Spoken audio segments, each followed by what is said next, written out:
Que não ouvi nada. Não, eu esqueci de pôr para gravar. Ah, Obrigado, Madalena. Ela me avisou. É, então, tá aí uma parte importante, né?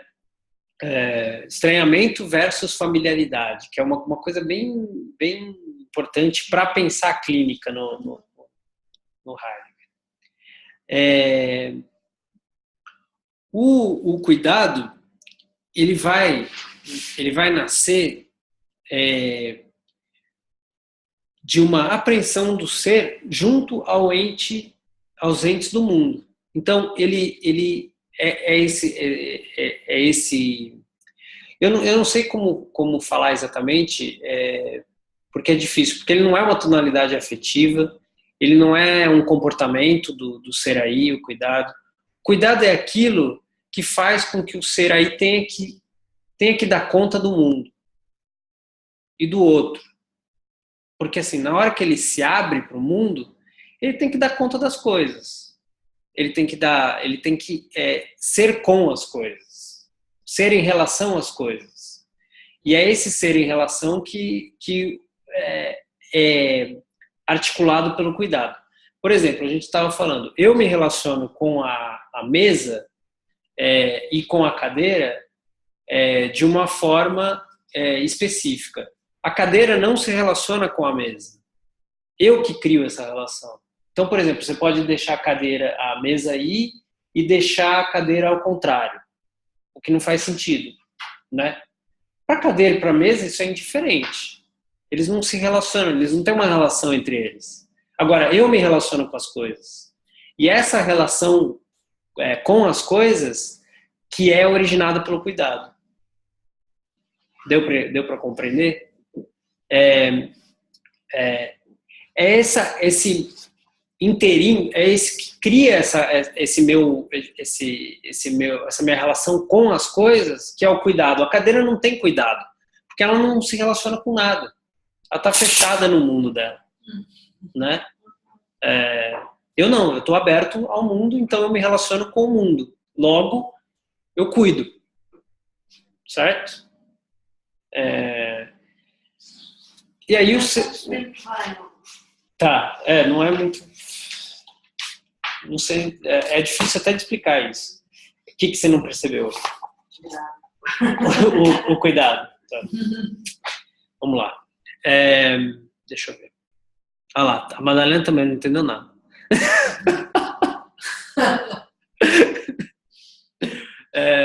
Vamos lá. Você estava na última aula, não? Não. Por isso. Vocês entenderam, né? Por causa da ocupação. Ela já pensou. Por causa do... Você assistiu o vídeo? Não, da última. Porque na última aula eu expliquei o que é ocupação. E a ocupação é esse ser em relação às coisas. Por exemplo, deixa eu ver como que eu vou explicar isso. Quando por exemplo, você tem a cadeira, vou tentar explicar com a cadeira. A cadeira tem uma história de sentido para ela chegar a ser cadeira, né? A gente vê a cadeira e a gente sabe que é uma cadeira porque ela tem toda uma história, a cadeira. Isso você compreende. Ela foi sendo criada, a cadeira é um ente utilizável que a gente utiliza. A cadeira remete à mesa. Esse tipo de cadeira, por exemplo, remete à mesa. Se for uma cadeira de escritório, remete ao escritório. Como que a gente sabe isso? É uma história dos objetos, né? Então você vê, por exemplo, uma cadeira de praia. A cadeira de praia remete à praia. Tem uma ligação, entendeu? Que é feita. Essa relação é a ocupação do homem, é o homem ser em relação àqueles objetos. A cadeira remete à mesa, porque tem um histórico de relação em que o homem cria essa relação. O homem criou essa relação. Essa criação dessa relação é o cuidado, que brota pelo cuidado, é o cuidado com as coisas. Deu para entender mais ou menos? Então, mais ou menos por aí. A gente vai indo para frente. Madalena, você tem alguma pergunta? Você que ficou meio também. Não tenho. Estou à espera de respostas. Espera. Então, você chegou a ver o vídeo da última aula, não, né? Não. Que a última aula eu expliquei a ocupação, que foi a aula inteira para explicar, né? Agora para explicar em 1 minuto é complicado. Sim, não. Mas eu vou lá. Uma coisa importante é que assim, o cuidado é o que atravessa o Dasein no mundo ontológico e ôntico. É isso que o Heidegger quer dizer. Porque o que acontece? Como o cuidado já brota dessa relação, ele não tem ele não é uma coisa pensada, entendeu? A gente não pensa no cuidado, a gente simplesmente cuida. Por exemplo, eu estava dando um exemplo, acho que esse exemplo pode ajudar. Na Finlândia, quando a criança nasce, os médicos têm uma orientação de deixar a criança no ventre da mãe, aqui, ó, no peito da mãe, perto do peito, mas não colocar direto no seio. E a criança mesmo sobe para mamar, porque ela já vai atrás do peito. A gente falaria que isso é instinto, né? É o instinto da criança. Para o Heidegger não tem instinto, para ele é cuidado. Entendeu? É isso que brota antes, que já não é pré-verbal, é pré-qualquer coisa. Esse cuidado do próprio bebê. E ele já está criando o mundo, porque o peito é o lugar em que ele vai... Se simplificar, podem dizer que é gesto. Gesto. Uhum. Gesto espontâneo. Em Winnicott é gesto espontâneo. Não faz mais sentido. Não é temos palavras. Sim, mas o cuidado, quando estava lá a dizer isso, Porque o cuidado fazendo alguém que cuida. Cuidado em Heidegger não é cuidado no sentido trivial, é cuidado no sentido do gesto. E é aí que se toca com o Winnicott. Se vocês quiserem, podem pensar em gesto, é mais fácil, talvez. Cuidado é estar em relação... Alguém que cuida, não é? É gesto, não é? A Madalena perguntou se cuidado é estar em relação com. Então, no mundo ôntico, no mundo ôntico, né, na decadência do ser aí no mundo, só que isso abre-se como ocupação, porque é o que eu expliquei na aula passada. Né? O cuidado, ele é ontológico, então ele abre a possibilidade do ser em relação com. Ele dá essa possibilidade, mas ele não é só o ser em relação com. Depois, quando eu der o exemplo disso... também a possibilidade disso. Também. Quando eu der o exemplo, tem 3 exemplos de cuidado que o Heidegger vai dar em Ser e Tempo. Eu acho que vai ficar mais clara essa pergunta, Madalena. Tá? Então, esse exemplo do bebê é isso, ele já está cuidando, né? Ele já, o que você poderia falar que é um instinto, poderia falar que é um gesto espontâneo em Winnicott. Aí vai depender da leitura, né? Aí uma frase do Heidegger aqui, aí chega lá, o que é cuidado? Né? Ele fala 300 páginas, que você não entendeu nada, e ele vai falar o seguinte... cuidado é sempre já ser em Ser e Tempo. 43, se eu não me engano. Eu não tenho certeza absoluta. Tá? Cuidado é sempre já ser em e ser junto a. Portanto, nunca é um comportamento isolado. Ou seja, o que a Madalena falou agora. É um ser em relação com? Também. Né? Tem que ser, porque não tem... você cuida de si, mesmo cuidando de si, você precisa de estar em relação com algo, consigo mesmo, no mínimo, né? Cuidado é sempre já ser em e ser junto a. Ou seja, ser em relação a algo e ser junto a algo. Cuidado, né? Sempre Já ser em. e ser junto a. Ele deixa esse ser junto a porque é a possibilidade, entendeu? É isso, está lá para possibilitar junto a, serem. Isso é típico do linguajar heideggeriano. Sempre vai deixar isso junto a, ou serem, para deixar essa abertura, né, da possibilidade. Portanto, nunca é um comportamento isolado. Tá? E aí a gente vai entrar agora nos 3 modos de cuidado do ser aí, que o Heidegger vai falar no parágrafo 43, se eu não me engano. Tá? O primeiro modo que ele vai falar é estar ocupado. Tá? Que é o Besorgen, em alemão. Né? O Sorge é o cuidado, Besorgen é o estar ocupado. Estar ocupado é cuidar de si, ocupar-se dos afazeres da vida cotidiana. Né? Todo ser aí precisa ocupar-se de si e dos afazeres cotidianos. Não tem escapatória. Né? Se você, como eu falei, se você subir numa montanha, se isolar do mundo, você vai ter que fazer coisas. Não tem, você não escapa do mundo. Né? Então, estar ocupado é uma das formas de cuidado. Você está vendo por que o cuidado é ontológico para o Heidegger? Porque não tem, você nasceu, você já está cuidando. Ele já vem com você. Entendeu? Então, ele não é construído. Né? Você constrói os modos de cuidado. Agora, ele já nasce com você. Você não tem jeito, não tem saída. Né? Esse é o primeiro. O segundo é a solicitude ou auxílio solícito. Auxílio solícito. Normalmente a gente fala solicitude. Que aí é cuidar dos outros na convivência. Tá?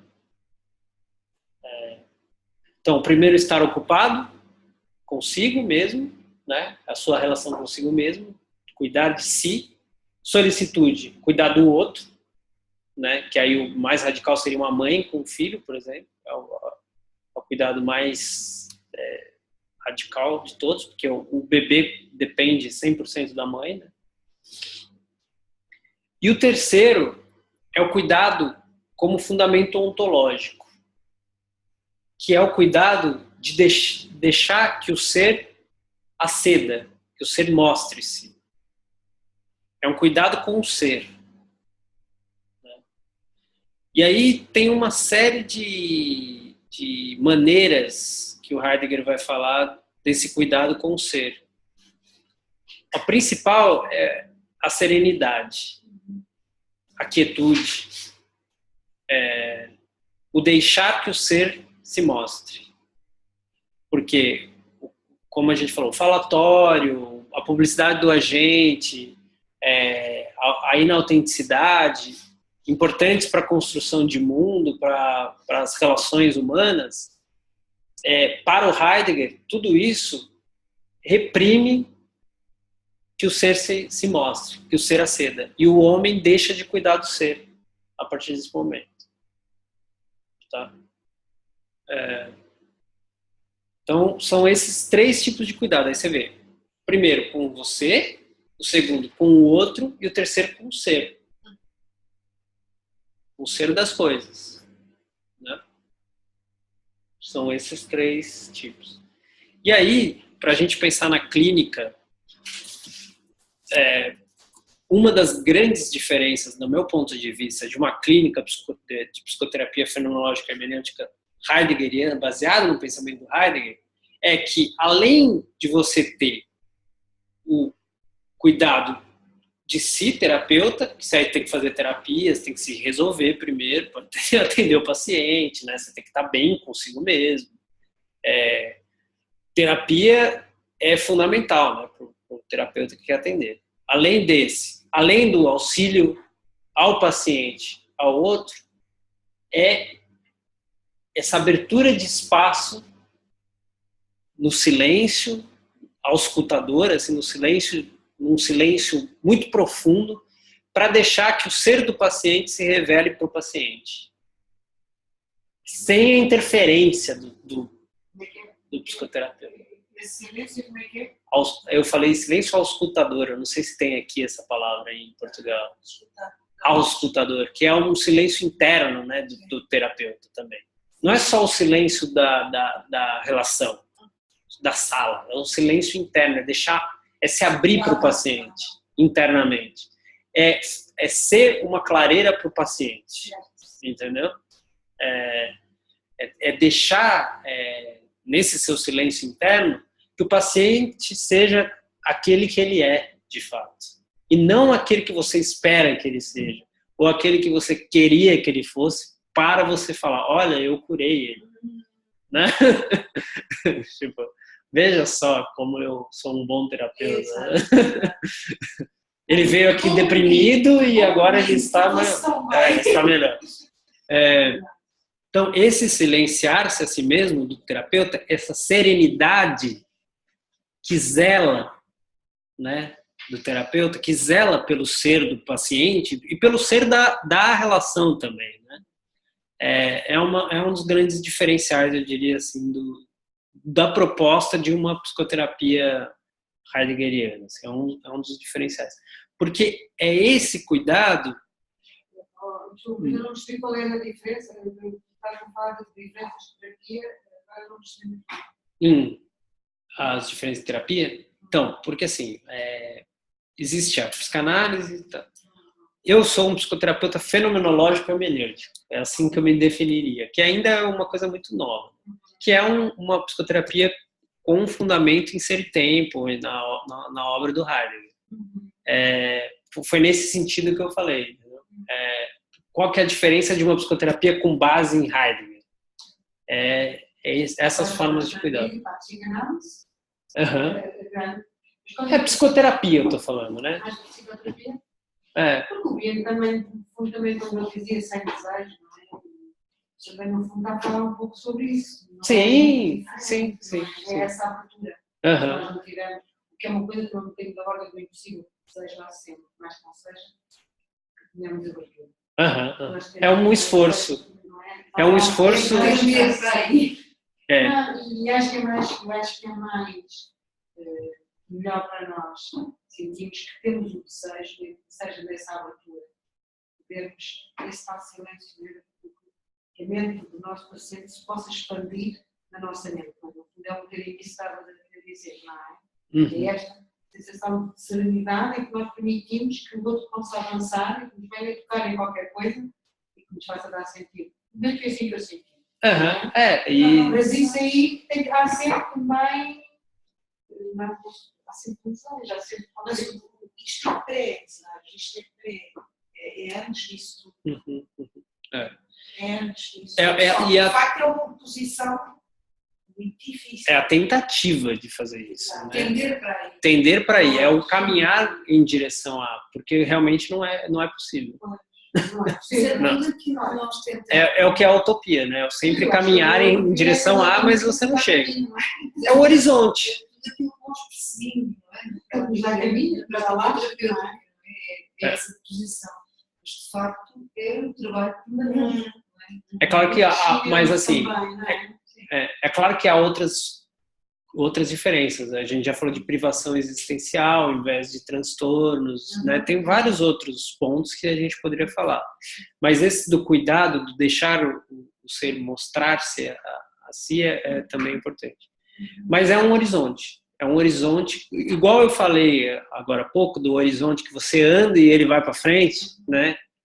Você não chega, mas é uma tentativa. Uma coisa engraçada que eu ultimamente tenho a sentir, e talvez um bocadinho, sem ter grande consciência disso, que é muito com os jovens. Eu não sei se vocês sentem isso, mas eu sinto isto com os jovens. Os pacientes que são jovens. Com os jovens. Os jovens adultos, mas esse jeito pouco, que é. Eu nem sei como é que é colocar isso, mas eu sinto muito quando estou com eles, que a vida deles, de esperança, quando eles começam a tentar Estão ouvindo? não é, das utopias, eu sinto um bocadinho isto que eu estava agora a dizer, eu sinto essa sou mais a vozinha, que é deixar de sentir o que eles têm em mundo deles, de expansão, não é? De expansão, e para mim dá muito gozo estar a sentir isto sem querer nada, porque eu acho que é tão bom, não é? E depois a vida logo vai dizer se não é, se é ou se não é, não é?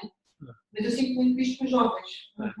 Não com as pessoas mais velhas, não consigo sentir, mas com a malta mais nova. Eu sinto, eu vou falar um pouco da minha experiência quando eu estou atendendo e eu consigo estar muito presente e com esse silêncio, eu percebo que as coisas funcionam quase sozinhas.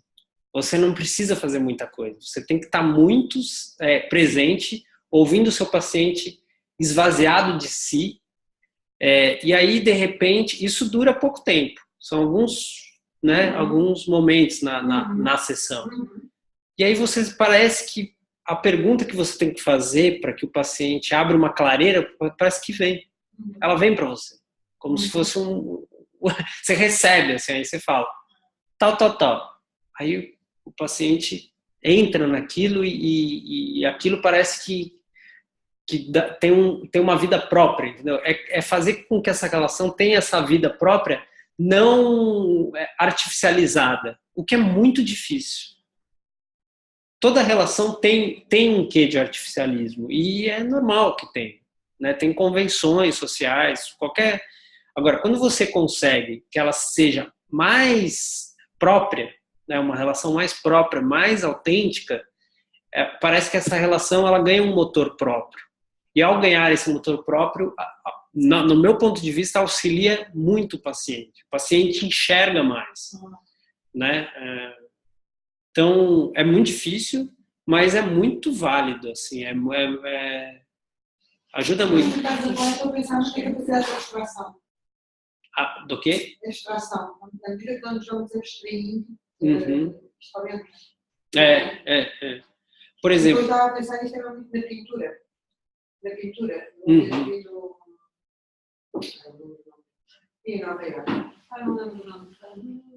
o nome. Em que dava a obra do pintor desde o começo, do Guggenheim em Nova Iorque, não sei se conhecem, mas aquilo é uma coisa circular, e dava a obra dele desde os começos até ao fim. E aquilo era lindíssimo, nós íamos andando e íamos vendo, não é? E do Kandinsky, íamos andando e era muito notória a capacidade de abstração. Na pintura, que é uma das coisas muito difíceis, que é a capacidade de abstração. E eu acho que na nossa profissão também há algo que é essa capacidade.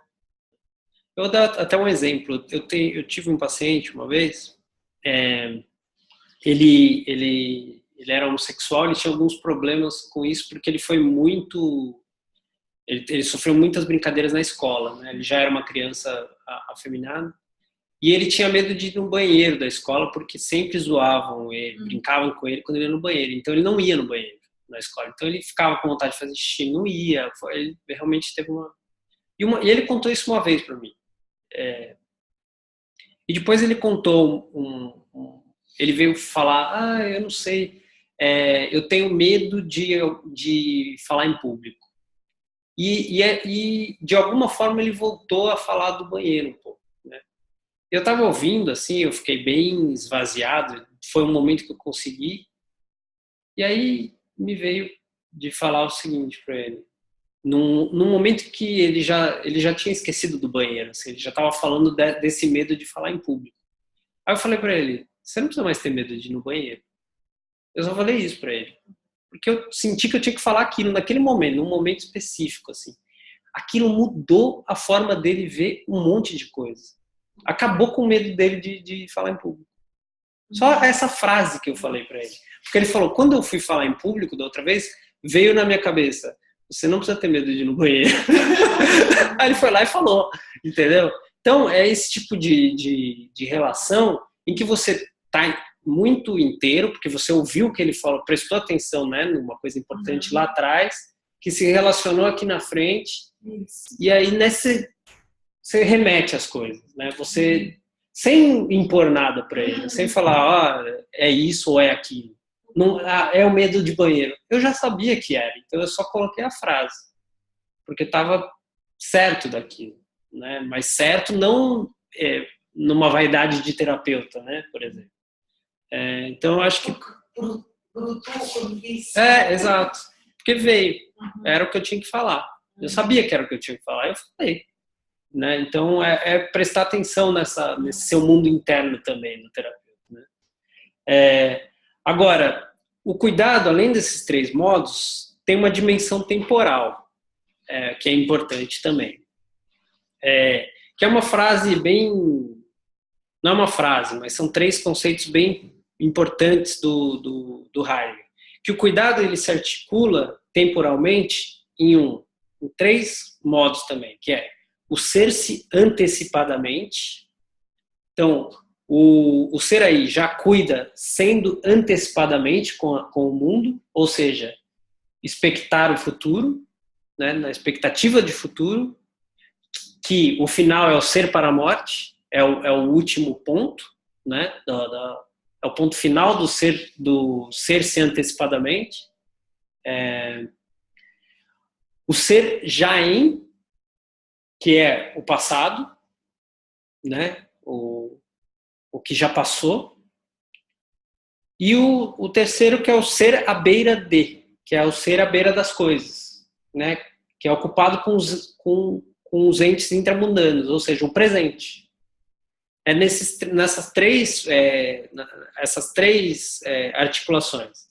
Expectar o futuro, o já passado e o ocupado com o presente. Só que isso não é dividido, né? Passado, presente e futuro. Não, é uma articulação junto, né? Que acontece junto. E o cuidado se dá nessa articulação. Quando você cuida, você sempre cuida já antecipadamente, sendo em à beira de. Tá? São os 3 tempos condensados. Isso, os 3 tempos. Condensa sempre os 3 tempos. O cuidado sempre traz em si os 3 tempos condensados, juntos. Né? Tem 2 coisas em Heidegger que a temporalidade quase tudo, na verdade, é assim, mas falando de psicoterapia, os principais é o cuidado e a afetividade. A afetividade também sempre carrega essa articulação temporal. Porque se a gente for pensar assim, qualquer afeto que a gente tem, ele é eterno, ele não tem tempo. Se você, por exemplo, esse medo do meu paciente de ir no banheiro, né, que eu falei, esse medo acompanha ele para a vida toda, se ele não jogar uma luz de memória naquilo, né? Fica lá, né? Fica lá. A gente poderia falar, fica no inconsciente, né? E é reprimido e aparece quando acontece algo. Está sempre ali, mas é porque está no nível do eterno, da eternidade, não tem mais passado, presente e futuro ali. O afeto tá aí sempre, né? Só precisa ver quando ele vai aparecer, né? Por exemplo, todos os afetos estão ali, apagados. Aí de repente vem uma luz assim e acende aquele afeto, né? E aí ele volta. Mas ele tá lá, tá sempre lá, né? No cuidado também.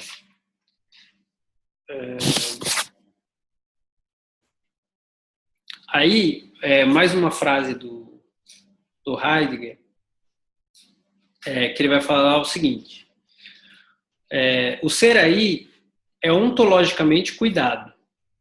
O todo da constituição do ser aí, ele mesmo, mostra uma articulação estrutural expressa no conceito existenciário do cuidado.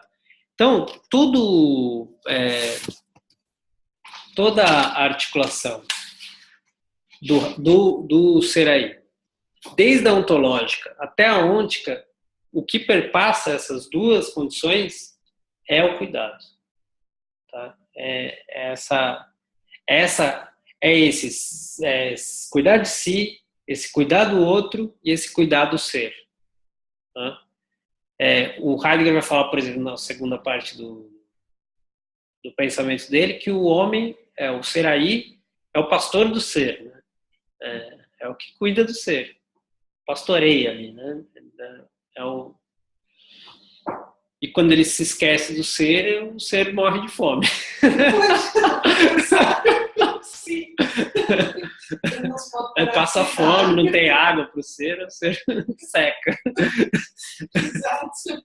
Aí vira ente, né? Vira doente. Pois.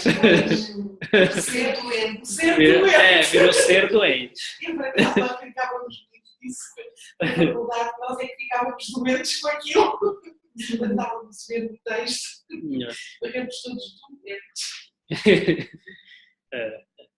E agora, só para deixar uma coisa clara, tem uma articulação aí do cuidado com a angústia, que é essa questão da abertura, de onde vem, né, a abertura do Seraí, que pressentindo afetivamente é a angústia, mas essa abertura é o cuidado também e é o próprio ser. Então você vê que tem uma articulação muito importante aí entre angústia, ser e cuidado. Tá? É uma articulação que é claro que aqui a gente não vai conseguir entender completamente numa aula, mas o ser é esse espaço onde as coisas brotam, vamos dizer assim, mas esse espaço de abertura, né? Esse espaço de clareza, de claridade, vamos dizer assim. E a angústia é o que faz o Seraí pressentir essa abertura, né? Essa indeterminação. Por que indeterminação? Porque não tem nada ali ainda. São as possibilidades possíveis, é a fonte das coisas, vamos dizer assim, né? Como se fosse uma fonte pura, vamos dizer assim. Então ela não tem ainda, não tem sentidos, não tem nada disso, né? E o cuidado é o que, a partir dessa abertura, abre para o homem a possibilidade de se estar ocupado com as coisas, né? E ser em relação às coisas. Então, essa articulação dos três conceitos é bem importante assim, em Ser e Tempo. Tá? É bem importante. Tá?